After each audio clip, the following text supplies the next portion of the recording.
This week on Dig Me Out.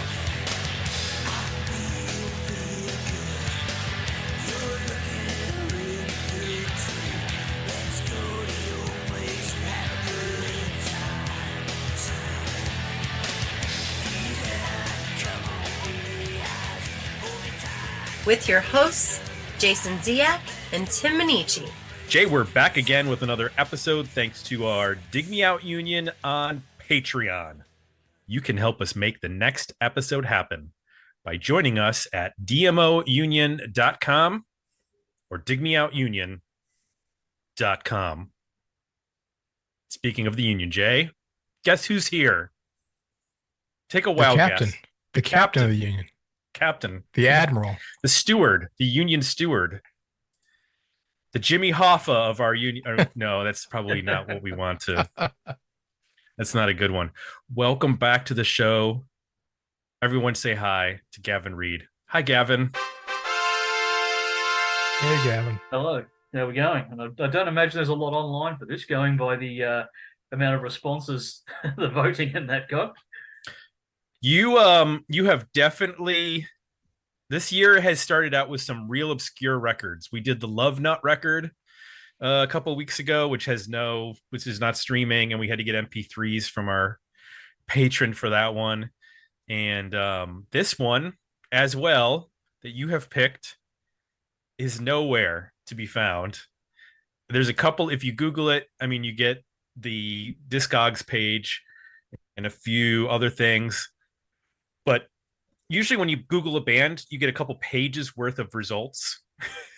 I think these, after like the first page, there's nothing left.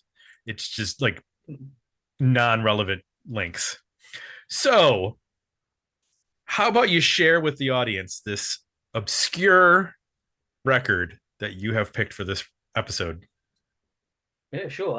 So for this episode, I've chosen the Brady Bunch Lawnmower Massacre's only album, Desperate Football. They were a local band to St Kilda, which is where I lived at the time when this came out. So this was a band I saw, and there's many variations of this band with different silly names.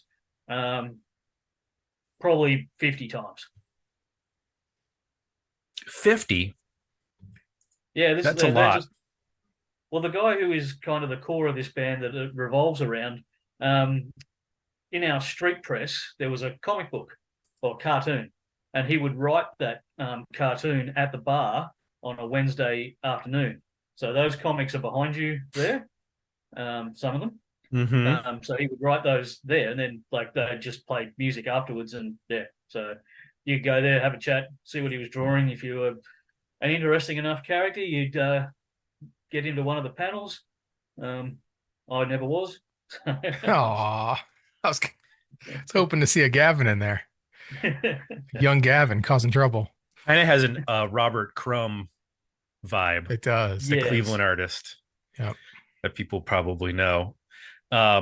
So yeah, this is one of the best names we've had on the podcast in terms of uniqueness, because we haven't done the John Cougar concentration camp band, nor we've done Brian Jonestown Massacre, and we've done the Dandy Warhols, but I think that's about it in terms of bands with unique names. And as you mentioned it, the lead singer, Fred Negro, full name is Frederick John Negro, or Negro, depending, I guess, how you pronounce it.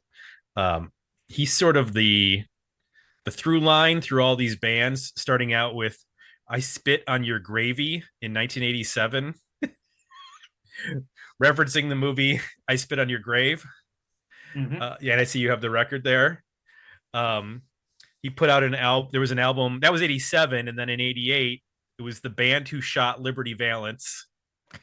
You've done good research here. Followed by then the Brady Bunch Lawnmower Massacre. This was 92 when this album came out, but they actually put out a mini album, which I see back there, called Contact Pool. That came out in 1990. And then a couple of 7 inches, the bourbon bound Sorry Ori and the I'm gonna drink myself to life 7-inch. So I see you have the complete Yep. discography there. I did have a hand. Darren from the union did help me with this one. That Nice. wasn't available because most of these vinyl releases were either at the concert or they got released in Europe. They weren't really in record stores much unless you were there. There's bugger all copies of these basically, and the only one I could find wasn't available to be sent to Australia, so it was able to be sent to England. So we got it sorted out that way. Nice. Working together. Yeah, I like that. Teamwork make the dream work. They did follow also. You listed some bands there. I don't know. Were you intending to keep going with the ones? Yeah, that I came got after? more. I got more. I Yeah, forgot to cool. mention that before this, in '82, he was in a band called The Additions. They only put out a couple of cassettes, one called Obsession and one called Recession. And then after this, he was in a band called The Fuck Fucks. Whose That put most out a famous couple of song was a cover of the Subtle. Monkees, "Hey Hey We're the Monkeys," but it was "Hey Hey We're the Fuck Fucks." That name came about because the we had two newspapers in Melbourne at the time, and the more conservative of the two had a policy that they would always print the gigs and band names, and they objected to the Brady Bunch Lawnmower Massacre, so they changed it to the Fuck Fucks. So they'd have to print that. Oh my gosh.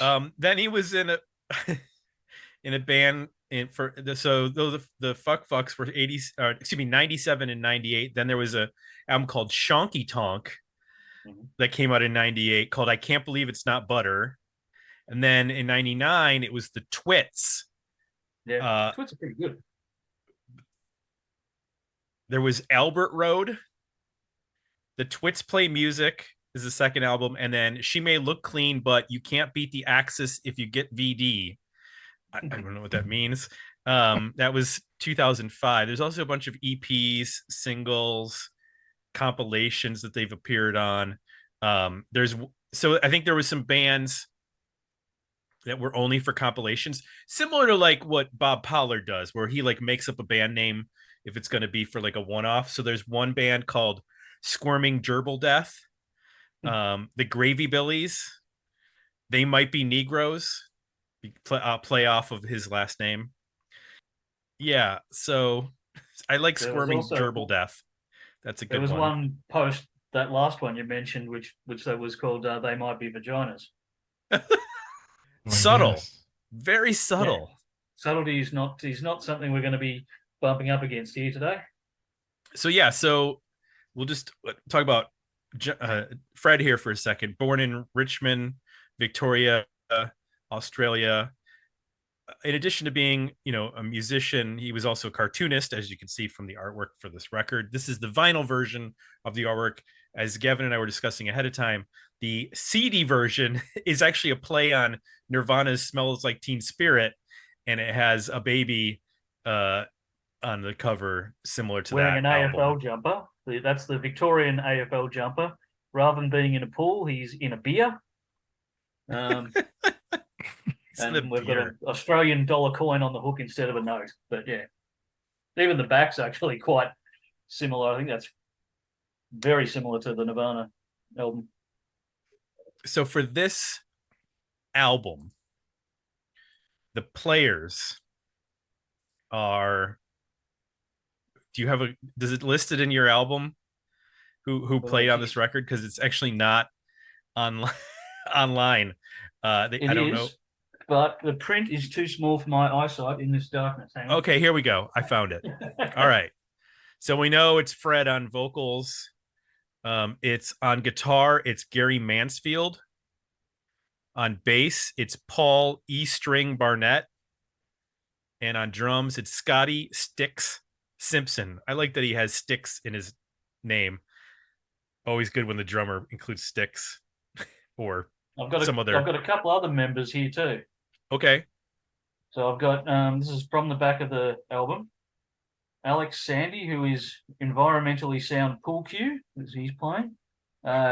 Terry Foster's is playing exhaustive harmonic lung exhumations. Pete Parsons is playing banjo. Yep. And we've got special guests of Vivian Gay, courtesy of the Dirty Hanks, who is on a couple of songs, and Lawrence O'Reilly, who's also from the Dirty Hanks, playing violin. There you go. I see that. Yeah, those three are on the last song, I'm Sensational, and then Vivian Gay actually sings, looks like backup on a couple songs. Yeah, I see that. Okay. When Jesus Goes Surfing and Blood Money, she's also on those. And actually, it looks like, yeah, okay. Looks like Fred doesn't actually sing lead on all the songs, according to the liner notes. That the drummer sings a couple of the songs as well. It's a little bit like early Lemonheads. He would just switch from vocals to drums, and then the drummer would sing, and there wasn't necessarily a specific, pattern to it. I like whatever they've done when they recorded this was how they did it on that day, but it could be anything in any given performance, especially because they could often be found in pretty ordinary states for playing live music at times. And this is a band that you would see like in a bar, right? Yeah. At the Esplanade Hotel, the greatest pub in the known world. Oh, is it still there? Yeah, but it's good. It's been what's the word? Not yuppies, because yuppies is the 90s word, but what do we call it now? Gentrified? Yeah, it's been gentrified now. So it's actually a beautiful pub now. They've separated into many things, but they built apartments on the top of it, and then back in the early 2000s. And then, lo and behold, the people who lived in the apartments complained about the noise from the live venue they lived on top of. And weird. drugs and prostitution. Who would have thought that happened? Discogs has more bands that he was in. He was in the Rod Squad. He was in the Crushed Buzzards. Apparently he appears on Blokes You Can Trust, the Cosmic Psychos album. He was also there we go. He was in a band called In Vivo, or he sang, or at least took part in something there. Collard Greens and Gravy came out in 2014, compilation album, and The Wet Ones. So there you go. Fred's busy. He's got a lot of albums or a lot of artists or things that he's messing around with. The cartoons you're looking at was referred to as Pub Strip. And last year there was actually a documentary came out, and I think they're touring it around Europe this year. I doubt it'll make it to America, only because these albums were in Europe. But there's a documentary called Pub now, which is largely about him and these times. The sort of the scene that was going on in that area at the time. Got it. Well, even though this is an obscure record, we did put it up at Patreon for a vote, and we got some comments. People who are able to download it and give it a listen. Kyle Bittner said, first, Willie Dillon said, I think it's safe to say this is a worthy album for the band name alone, to which Kyle Bittner said, Willie beat me to the comment about the name, but I enjoyed this album as well. So it's a worthy album for me. Ian McIver said, I didn't get a chance to download and listen to the MP3s. Gavin always brings some interesting music, so I'm sure I'll enjoy the episode, which would be a first for Ian this year, as none of them have turned out. So maybe he'll find this episode to be pleasing to his ears. We can only hope. We will share the results of that poll at the end of this episode. But why don't we get into the record, Jay? Why don't you tell me one thing you liked about Desperate Football by the Brady Bunch Lawnmower Massacre? If their goal was to have me walking around the house singing, I've only got one dick, they've succeeded. The sound of the band, it's it sounds like in a lot of ways a band you'd see at a local, bar that's half inebriated or completely inebriated.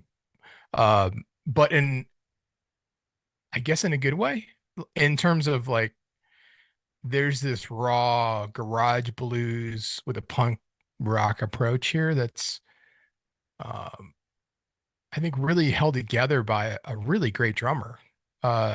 which allows like the drums to be the glue to this whole thing, and then the guitars can be kind of loose and sloppy and heavy at times, or you know um at some points they're not. They bring banjo in at some point.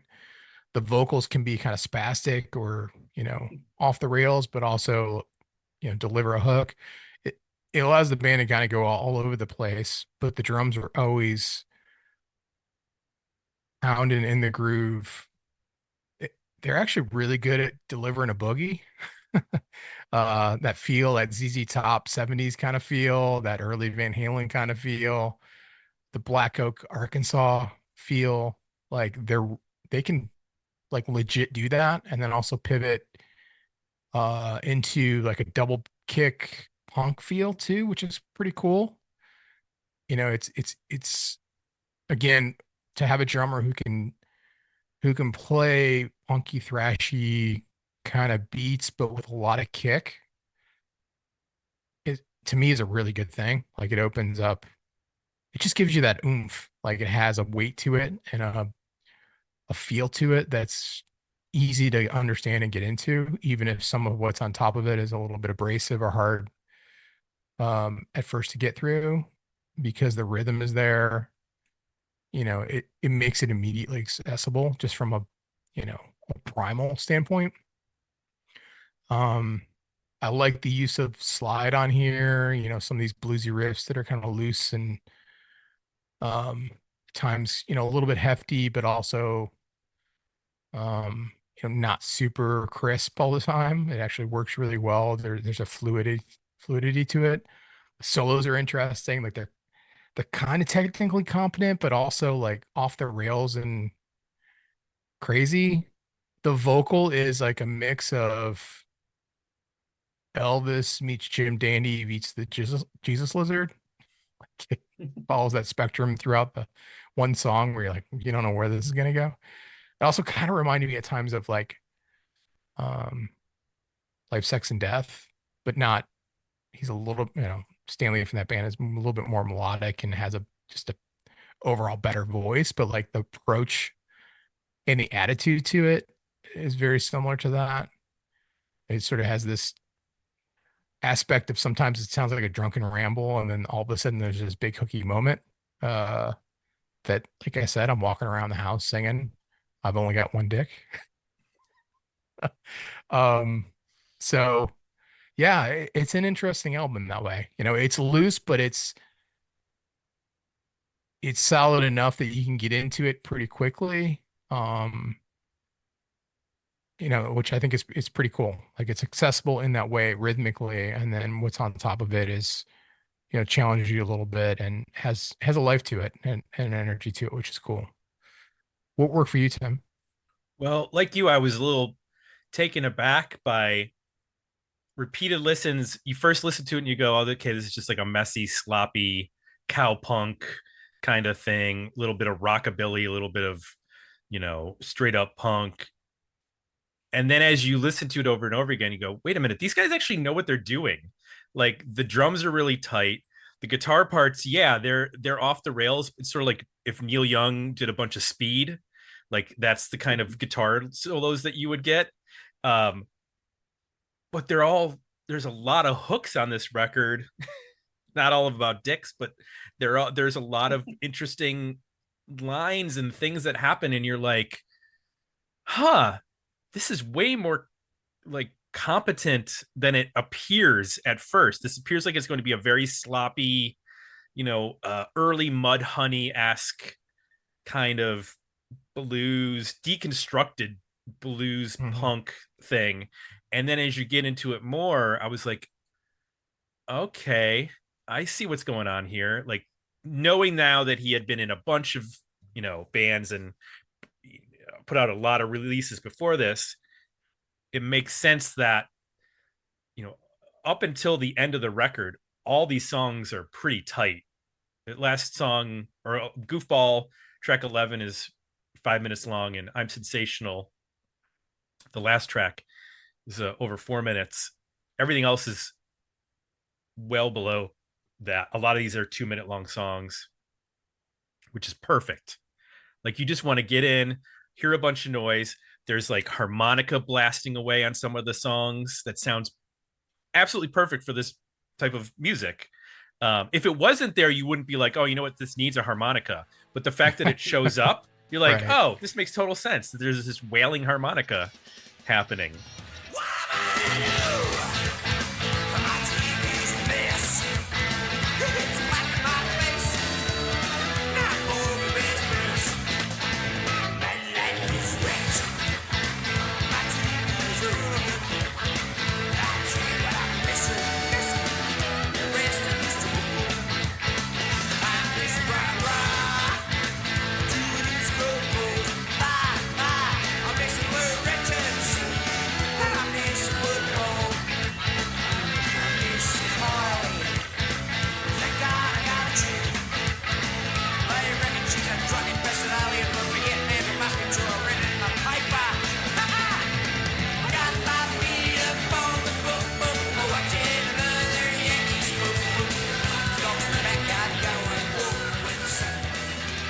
And it's fun in a very abrasive way. I think you're mentioning like, you know, the Jesus Lizard. I don't think a lot of people would connect that, but yeah, it does remind me of David Yao in a lot of ways. Actually, the first song reminded me of like the Cramps, which is not Fred Negro singing, but it has that like that vibe of theirs where it's a little bit dark and ominous sounding in the vocal department on that song.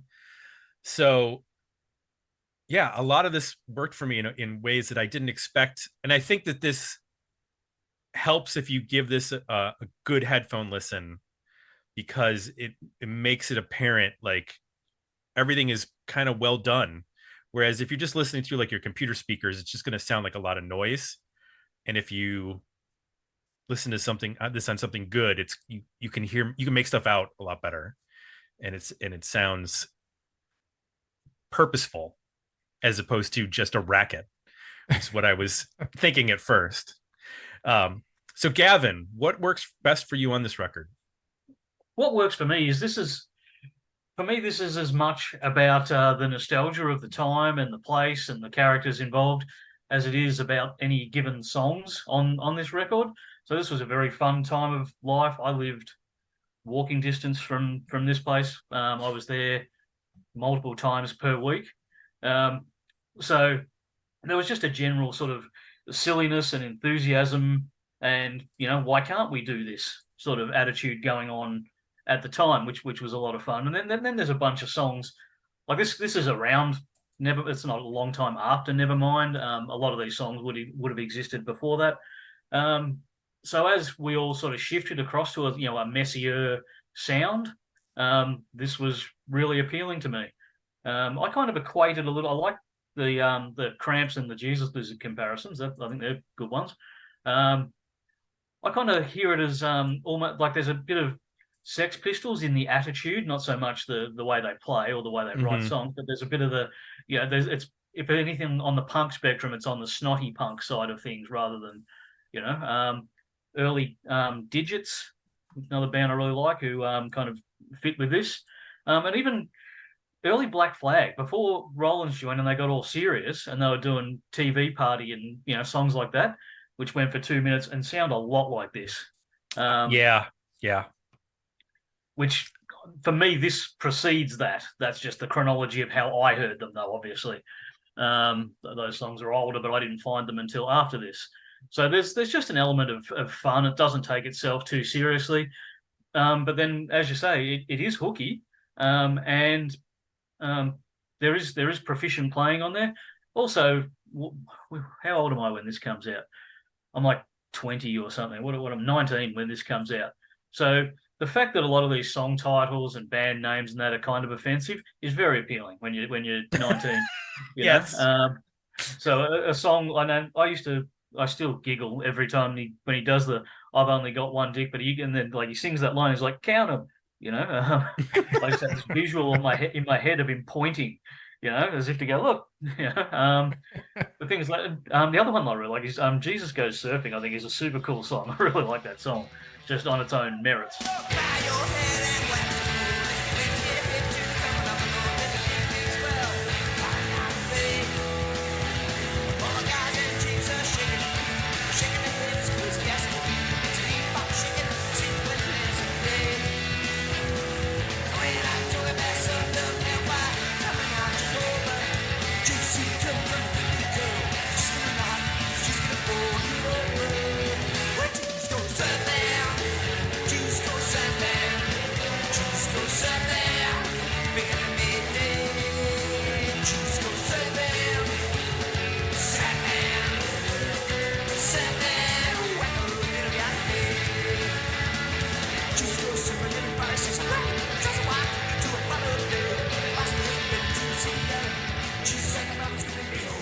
Fairly derivative. It's fairly clear as to how that came into life. But yeah, it's a cool song. We got to address one thing. This came up while we were first listening to the record, and I think it's a cultural thing that we were not expecting, and we kind of had to like get with Gavin. But on the second song, Bourbon Bound, there is a word used that in any other context, not that I haven't heard it in a song, because I obviously have, but I probably would have said we're not doing this record. But I had to ask Gavin, what does this mean? Why is this here? And then also like look up who was singing this, and like, okay, recognizing that he's a satirist and he's this is supposed to be in your face. But I'll just, it's a word that is not used in polite or in any sort of conversation in the United States or most places, to be honest. But you said, when I asked you about it, you said it's not something that even comes up in, like, it's not a part of like Australian vernacular, really. No, it's not.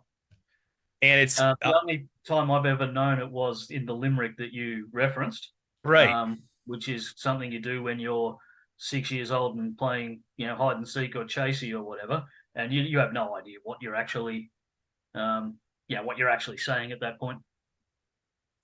Yeah, and I didn't. I mean, I had known that a lot of children's limericks were actually derived from things that were not actually meant for children. So when I heard it in this, I went, "Oh, wait a minute, that's what's going on here." And then was able to do some research and be like, okay, from a satirical point of view and from him referencing himself, okay, that's fine. Also, we're dealing with Australia in the 1990s as opposed to the United States, which would have been a whole different thing. So if you listen to this record, and if you haven't heard this record and that comes up, you'll know what we're talking about, because I'm not going to bring up what the word is. You'll figure it out. Jay, now we've gotten through that. What doesn't work for you on the record? Well, at first that was a bit of a like, what? Wait a minute, because it's just end of track 2, and I was kind of grooving on the record at that point. Sort of worked through that. Kind of got past it. Knowing what his last name is helped as well. In that particular lyric. Yeah. Because he says this, and I can take that maybe he means himself. Beyond that, I don't, I'm not a huge rockabilly fan. So when they took the rockabilly country turns, I'm less into it. It loses some of the edge and the identity of the band. They can become like this. At times they remind me of a band like Zen Gorilla. I remember reviewing them, Tim. Which I like quite a bit. When they get into the rockabilly stuff, then they turn the corner and it starts to sound thin and less like kind of big and fuzzy and groovy. It just doesn't work as well for me.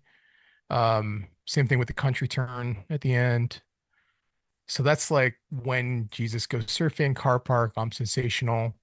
it's 3 or 4 tracks there that got super into the style. And then there's some other material that's just not quite as compelling. Slam It Up sounds a little ramshackle, like not quite figured out.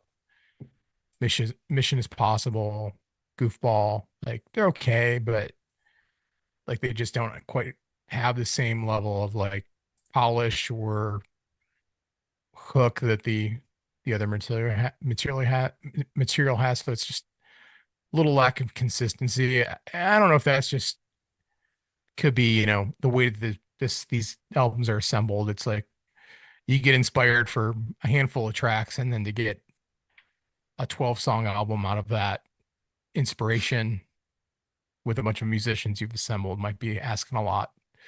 So yeah, I just think there's, half a record here that's roughly either not my style or just not that strong. Anything that work for you, Tim? I agree with you on the rockabilly-ish tracks like Car Park. I think when you use that rhythm, it forces the singer into a particular style. And like, I don't like the way he's singing in that like rapid fire style on Car Park.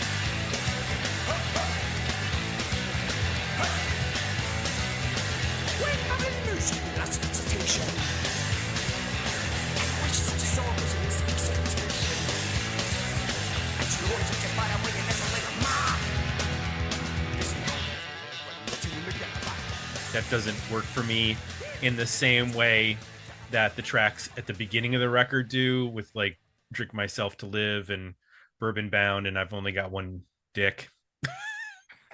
that will never not be funny. That song title. I just and I have to say, like, half the, most of the other than the choruses, I don't know what he's saying most of the time on this record. So like, I don't even know what that song's about. I just know I'm walking around the house singing it. I've only got one dick. Yeah, it is one of the most unique hooks I've ever heard. And a house full of women, you gotta be careful singing that. Seriously. But I do agree with you. I feel like when they get into the genre-esque stuff with the rockabilly, it just loses its punch. And I like it when they're a little bit more when their chaos is just more straight up like rock, punk, that kind of stuff, in the vein of the Cosmic Psychos or Mudhoney, or as we mentioned, like Jesus Lizard, where it doesn't veer towards, oh, this is, this rockabilly beat, which kind of just locks you into a certain style and a certain way of playing that the other songs aren't locked into. And I understand what they were doing with the final track, the very like stripped down country song. But I would probably just skip that if I was going to listen to this for fun. Like, I don't need to hear that song. So is there anything that doesn't work for you, Gavin? Well, I'll start with a little bit of context, and I'm going to rebut a couple of things. So all the bands you've mentioned that Fred and these guys are in, pretty much all of them are country bands, aside from this one. So that's where a lot of that comes into it. What we like, Slam It Up and Car Park you weren't into. I kind of like those because for me, they, like, you've got an album here which exists, like the band only exists for a short period of time. The album only really defines a very specific moment in time. There's a lot of sound bites on this album that age them terribly, but also perfectly. So the idea, like, you've got songs about drinking, songs about fighting in the car park, songs about slam dancing, songs about surfing, which is a big part of being on Australian. So for me, they're kind of put together a group of songs that encompass our lifestyle of that a small snapshot in time. So I'm kind of glad that they're there. For me, if there's anything I don't like, it'd be like I think there's Woman in a Pram and Blood Money and a couple of those songs where they get quite dirgy, but he does that sort of deeper, growly, gruff sort of vocal. And like Jason said, you can't really understand what he's saying, and they're largely interchangeable. A lot of those songs, or those couple of songs, so they get a bit samey. So I guess I prefer it when they shift it around.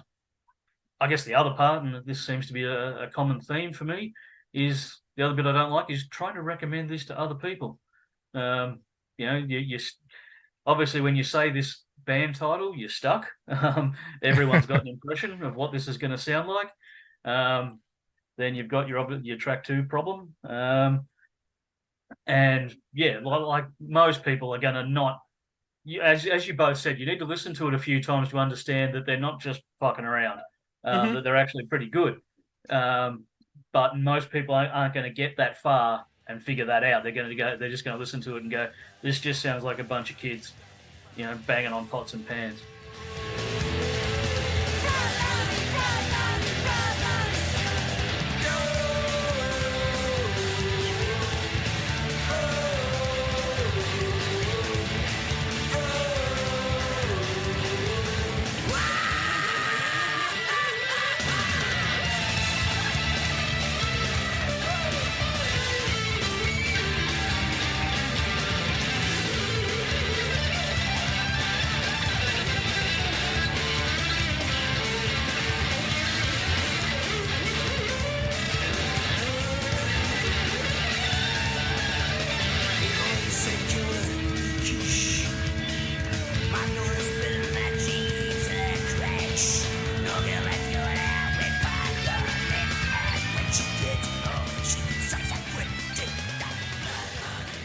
I know you say you didn't care for Blood Money, but the guitar solo in that alone it's Yngwie adjacent. Let's just put it like it is so fast and so crazy. And I realize it's a punk version of what essentially he does, but it's just like blazingly fast, crazy guitar solo that only happens for like 15, 20 seconds towards the second half of the song.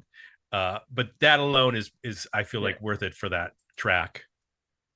But that's interesting that you don't like the dirgier stuff.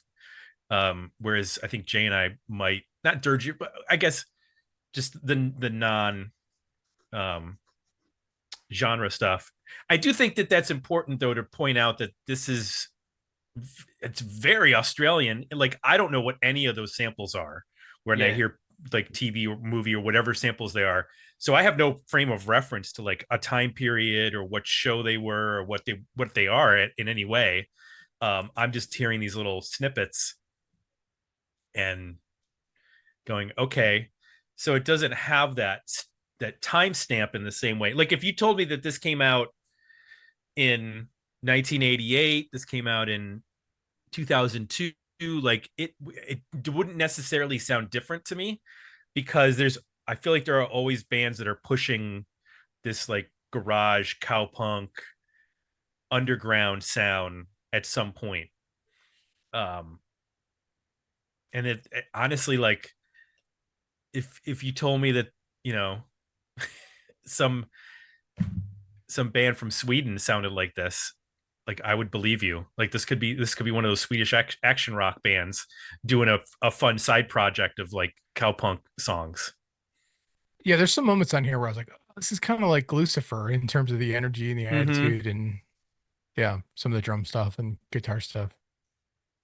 Looser, when they did, but adjacent to that type of sound. There was some times where there's like a rapid fire delivery, not like on Carpark, but in other places where it kind of reminded me of like Eric Davidson from the New Bomb Turks, where it's just like like you get that like hyper aggressive, because he even had like a unique style to his singing, even though it was very fast. He had like a tinge of, I don't want to say rockabilly because that's not right, but there was a little something. There's a performance there.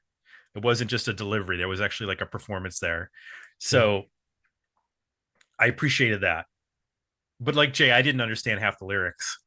Like I was just like, I don't know what he's saying. I'm guessing there's some references to, or some very unique, specific verbiage that is Australian that I'm just not understanding.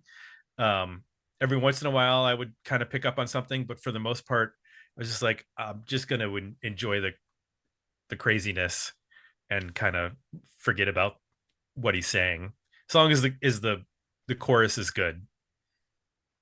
That was enough. This came out in 92 on, basically they released it. Is that right, Gavin? Yeah, Shagpile Records is. Well, there's a few albums on that on there. Yeah, I've got others, but yeah, it's a small thing, Melbourne label. Like, yeah, you would, if you didn't know of this band to ask for it, you would have struggled to even buy this outside of Melbourne, let alone outside of Australia. That's interesting. Well, things were quite. This is around the time when things kind of grew very, very quickly. Like, we were quite isolated at the time. Like, this is pre-internet, and even I was watching a doco about 80s hair metal last night, and they would talk. Most of the musicians there, John Corabi and Snake Sabo, or however you say that, were talking about the first time they heard Nirvana. They were like, "Oh God, we're done." But the first time, the moment they'd mention is Teen Spirit, which is album 2. So right. If that wasn't getting heard there, by people who are in the industry who can literally drive to see that band, then for us, we were kind of working in our own little silo over here, creating our own stuff. Right. And then that sort of drops. We have to wait for it to be released and actually become vaguely popular before we get to hear it, and bands from Western Australia are very, very much like this, because that's Perth's isolated even in Australia, so they have some really interesting and original sounds coming out of there, which is where the scientists come from. Okay. I was wondering how they fit into all this. Yeah, so I guess this is just, they're essentially not a band making music to travel the world to. They're making music to play to the 50 people who they know from the pub. Interesting. Where is Perth? If you're looking at Australia, is that Eastern, Western? Western. Okay. Yeah, I see. I'm looking at a map now. Referred to as the most isolated capital city in the world. It's, I don't know, what is 5,000 kilometers from where I am.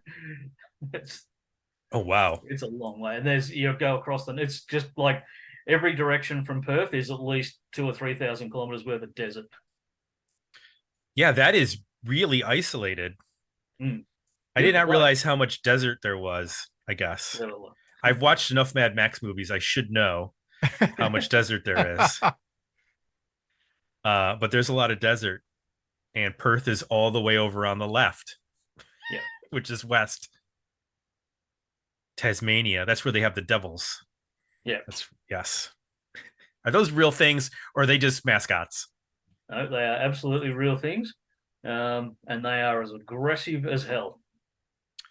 Oh my! They're like cross between a wombat and a dog, and hyper aggressive. Not towards humans, they won't bother humans because they're only tiny, or small. But yeah, they're hyper aggressive. They'll punch on with each other. Oh, that's where New Zealand is. I was thinking that New Zealand was north, but it's southeast. Yeah, New Zealand's very cold. Beautiful place. My geography is very bad. I thought New Zealand is where Papua New Guinea is, and that's on that's the northern end. Okay, sorry, my geography in Catholic school did not. I don't even know if we acknowledged that any of this existed. But yeah, this wasn't going to make any dent in the U.S. is what it was. The point about bringing up 1992. There was, although this might have been a underground band that like maybe some dudes in Seattle listened to because they were into Cosmic Psychos and scientists, the odds are nobody else was hearing this. I mean, I am surprised that there wasn't indie labels that picked this up. I am too. I feel like this, like, you could have sold some copies. Very very much like a sub pop band or something like that. I think it's not that far off. It'd just be a matter of getting it in someone's hands in the first place. That's the thing. Right. Yeah. Yeah. I mean, like, I'd be curious to know how many records they even pressed up for this. I mean, was it 1,000? Was it 2,000? Yeah, You they know, might even be numbered on some of these. I wouldn't be surprised if, they were doing all that themselves in terms of Yeah, I think the actual recording was done. There's a studio in the base of the pub, so I think that's where the recording was done. So, of course. yeah, we're not traveling sounds very pretty far. good. I mean, yeah, it sounds good. Like, recording wise, it's not a bad sounding record. A Which story helps. that goes along. Sorry. Well, which helps. So, if you're going to be a band that's kind of this gets loose and noisy, Yeah. to me, I got to have a good production. So it doesn't sound like it sounds like a professional recording studio. Yeah, it was a professional recording studio, just that was in the base of the pub. Right. They charged them, so it's professional. Yeah, that's right. I'll give you a story to get some context around this band. So there's a story about there's a place called the Ballroom, which is just up the road from the Esplanade Hotel. And I think it was either Thursdays or Sundays or something was their like super cool night to be there. And Nick Cave was a semi-regular there, and he was just like, this is probably just after the birthday party. So he's like a super cool kind of figure. So he'd be there and kind of hold court, and he'd be like not necessarily DJing, but putting the music on. And these are the guys who would come up and throw his records away and play whatever they wanted to play and go, well, come on, Nick, you want to change it? That's aggressive.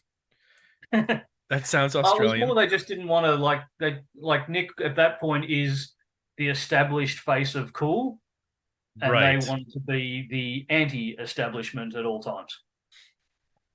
Got it. Well, I think we need to get to our overall ratings on this record, because I'm really curious, Jay, based on your comments. I don't know. I have no idea how you're going to come out on this. And we'll also get to our Patreon poll, but where do you land? Where the album better EP or decent single for Desperate Football?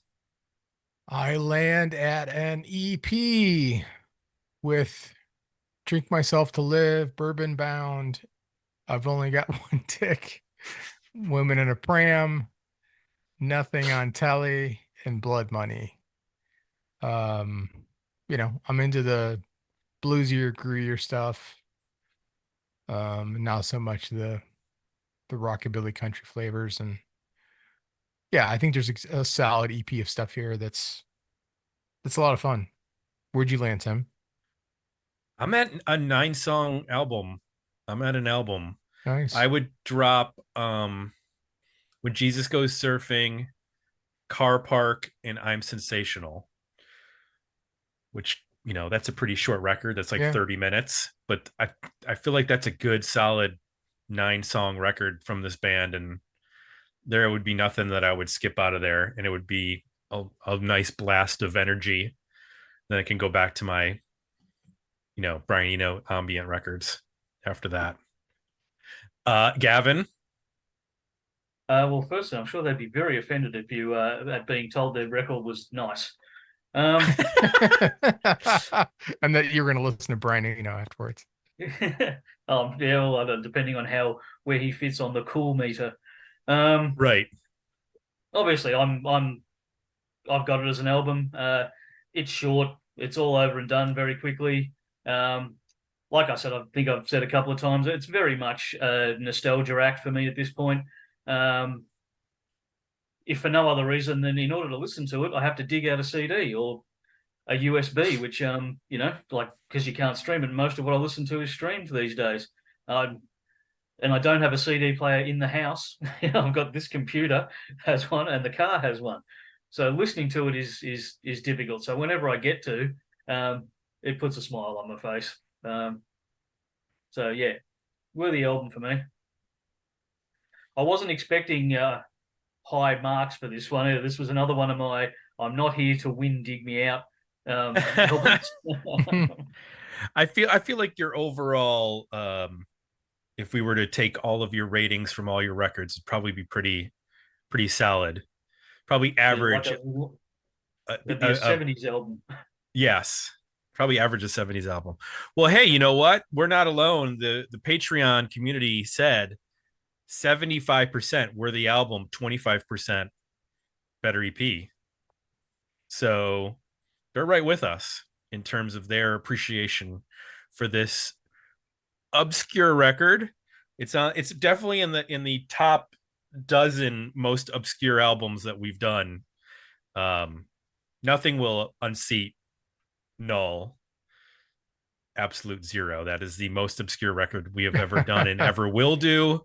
Yes. Unless somebody provides us with a cassette of something that was recorded in a bedroom and never released. I don't even know if that would qualify, though. Was that the weird one that was almost like somebody trying to advertise something? It was in a comic book. Yeah. Yes. It was like an instrumental, industrial, post-rock album. I don't know how to describe it besides that. But like yeah. somebody just seeing if you do it. And someday it'll make it to streaming. Someday they'll work out the rights issues that exist with that record. It must be very complicated for the comic book people that put it out. That's why it's not on streaming yet. But that is some worthy albums and better EPs for Brady Bunch Lawnmower Massacre. That goes in the Hall of Fame of names that we have encountered on this show. Their 1992 album, Desperate Football. We would have never found this if it wasn't for you, Gavin. So thank you. We get to sing I've Only Got One Dick as much as we want now. Here's the important question. Does football mean soccer or Australian rules football? See, I have the answer for this. There's only one game that's actually called football. It's Australian rules football. So soccer is called soccer. Okay. And all the people who want to call that football, that's lovely. You should have called it football, but you didn't. You called it soccer. That's on you.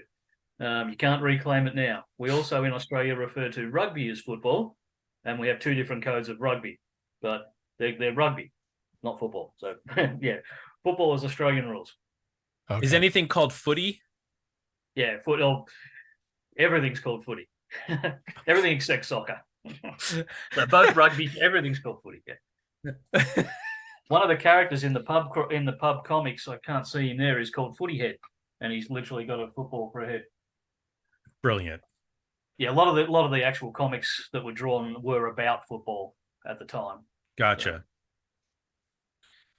You actually have you've got some cricket coming up over there. The most interesting of sports, the Cricket World Cup, the 2020 World Cup, is being played in America and the West Indies. So get yourselves along to see a game of 2020 cricket. Really? We had no idea. Where's this happening? They're building a pop-up stadium in New York, okay. A temporary 35,000 seat stadium for some of the games. Cricket is a massive game on the subcontinent, so you've got a lot of you'll have a lot of expat Indians living in America, and they love cricket. So it'll draw huge crowds of expats. Gotcha. But yeah, 2020 is fun. I didn't realize that 2020 cricket is a type of cricket. It's a very I thought you were talking about the year. Fair okay. Call. It's a shortened game format of cricket. Oh. Yeah. And so it only goes for about 3 hours. There is a major cricket league that is starting or has started. They drafted last year, and it looks like this is the first year. Yeah, July 4th, the tournament begins. Cricket's going to be huge in America. Invest in cricket. Buy shares. Invest in cricket. Jay, we missed out on the Apple stock. Let's get in on this. This is our chance. This is our chance to really do it. These are the teams. The Washington Freedom, of course. The Texas Super Kings, Oh, Super Kings is an Indian franchise. The Los Angeles Knight Riders, Also in it. Yeah. the San Francisco Unicorns, the oof. Seattle Orcas, and MI New York. I don't know what MI stands for. What does MI stand for? I don't know. I don't understand. Why is it called that? Oh, the Mumbai Indians, which they own it. That's in India Wind Sports, which owns the Mumbai Indians. This is called. That's why it's called that. MI. Anyway, yeah, I can see the list of players. Are they called players? What are they? Yeah. Yep. Players is good. I don't know. They call their uniform their kit. So like they're called Sportos. Yeah. What are the Wait till you try and figure out what the wicket is, because the wickets are the wooden things behind the stumps. We also refer to the pitch that you bowl the ball on as the wicket. When you get somebody out, that's a wicket. Come on, you got to call things one thing. You can't do that. Everything the one thing. But you'll like it. Footy Imagine and wicket. baseball. Imagine baseball, but you hit 30 home runs a game. That's what 2020 is. That sounds more exciting than baseball. I actually spent a Saturday evening watching cricket one time and could not figure out what was going on, but I just watched for like 2 hours with some friends. It was entrancing. I don't even know how we found it. It was just like it was on like ESPN 25 or something that we started watching cricket. Right after rock skimming or something. Yes. Thank you for bringing this to us. This was a fun listen and a great addition to the always growing Dig Me Out discography of records that we have checked out over the years, and continues to expand our knowledge of Australian music that is ever growing. So we appreciate that. And we look forward to your future picks this year. I think you've already submitted them, but I can't remember what they are, so I will not bring them up. Well, we're going to, I won't say the album title, but for me, we're going very, very left field on our 90s album. And that's right. Australian. So that's right. I don't do that very often, but I feel like there's a bit of a genre that was largely only existed in the 90s, which we haven't really tapped into very much. So I'm going to give that a go. He's talking about swing music, Jay. I'm intrigued. We've talked about swing. No, I'm kidding. But we haven't done any swing albums. We've just done a swing roundtable or interview. Yeah, an interview roundtable. We didn't do a swing album yet. We haven't done an actual swing album. Squirrel Nut Zippers are just waiting. They're just waiting for us. I can sitting there. We did one. Nope, we haven't touched one. Okay. We had Scotty Morris on from Big Bad Voodoo Daddy. Yeah. Talked to him. Did a little roundtable about swing music. Talked about Swingers, the movie, and that was about it. But we haven't swung yet. Okay. We need to swing our swung. Swing or swing. No. Whatever that means. I want to remind folks who have been listening, if you would like to be like Gavin, you can join us. Become a union member at digmeoutunion.com or dmounion.com. It's where you go to vote in polls like this one for every album that we do that is suggested by a patron or voted on. There's always a poll. And if you'd like to suggest a record, whether it's for this, our 90s rock podcast, or for our 80s metal podcast, you can do so at digmeoutpodcast.com. You can suggest an album, put the name of the record, the artist, why you're suggesting it, and maybe we will get to it in a future episode, depending on how the polls go. Also at Patreon, that's how you get to our Discord. We have a great Discord, lots of stuff. We entertain ourselves. We come up with trivia questions for each other. We like it's kind of like if we were in prison and we were like, let's come up with games to play. We're going to be here for 25 years. Let's we've had a pretty good round of guess the album cover where yes, we were taking photos of our album collection and then cropping in on tiny little areas of the album cover and trying to guess which album it was. And I put one up there and I thought it would take a while, and Jeremy got it He in got like 5 it in like seconds. half second. I don't even think you hit enter, and he had already It was so fast. And I'm like, how did you get that so quickly? Is that Dinosaur Jr.? It was a Dinosaur Jr., but it was like at least a minute to like think about it and maybe go research it and double check. But he was like, nope, I know what it is. It's a tiny little section of that album cover. Yeah. And I swear to God, it was like less than a minute. Literally, it was. You posted at 2:28. He answered at 2:29. That's insane. That is so fast. So that's the kind of tomfoolery that's happening over at our Discord. You can join in there. Lots of talk about things that are happening, albums that are coming out, all sorts of fun chit chat. Also, our box newsletter, it comes out every week with a new release calendar of albums, books, documentaries, etc. Which I just watched the Wham documentary. Was far more interesting than I was expecting. I did not know that George Michael basically wrote those songs. They were not like a put together pop band. Like George Michael was an incredible songwriter and producer from like as a teenager. Like it was crazy how talented he was from the get-go with basically no musical background, like just from listening to records with his friend. Right. And I had no idea what happened to Andrew Ridgeley, so I was interested to see like what their relationship was actually like, and because I just assumed that like they didn't like each other at the end and broke up because they both were going to pursue stardom, and that was not the case in actuality. They like Andrew Ridgeley was basically like, "Go, you're the star, go be a star." Yeah.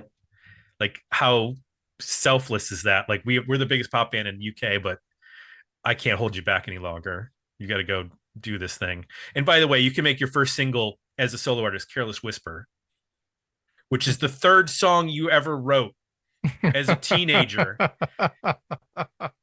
Like, how crazy is that? Anyway, those are the kind of things we talk about, or that we include in the newsletter. Also, when we have polls for new releases, or not polls for new releases, polls for suggestions, we do a little history of the band in every poll entry, so you can learn about what we are voting on at Patreon. And lastly, Apple Podcasts is where you go if you would like to leave some positive feedback for this show. So for Jay, I'm Tim. We're out. We'll be back next week with another episode of Dig Me Out.